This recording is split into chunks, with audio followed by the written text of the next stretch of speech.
السلام عليكم ورحمة الله تعالى وبركاته. أيها الإخوة الكرام، أتوجه برسالتي هذه إلى كل أب ربى أولاده على الأخلاق الفاضلة، لأن كثيرا من الأولاد لا يعرفون قيمة آبائهم إلا بعد موتهم.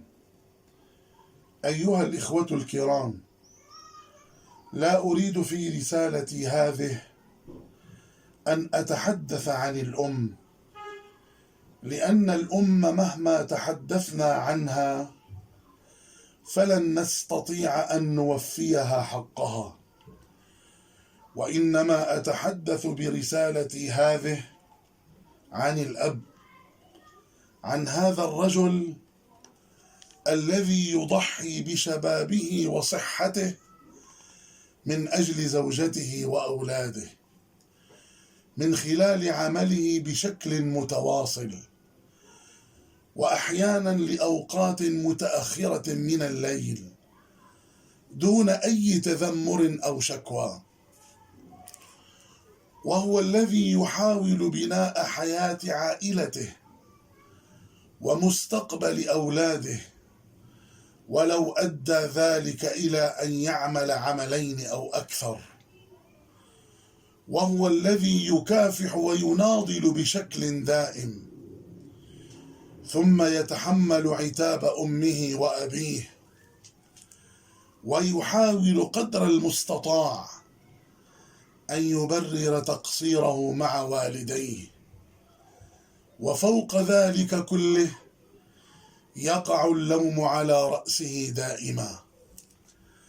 إذا خرج للترفيه عن نفسه قليلا فهو إنسان غير مسؤول،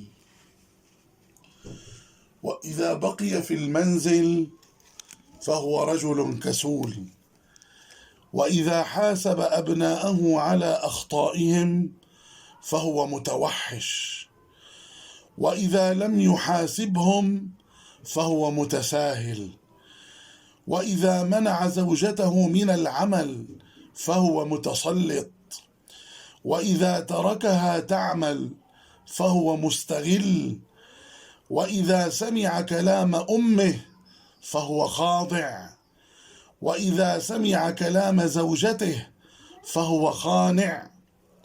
وبالرغم من ذلك كله فالأب أيها الإخوة هو الذي يتمنى أن يصبح أولاده أفضل منه في كل شيء، وهو الذي يرضى عن أولاده وإن عصوه وخالفوا أمره، وهو الذي يتحمل أبناءه صغارا إذا دعسوا على قدميه، ويتحملهم كبارا إذا دعسوا على قلبه،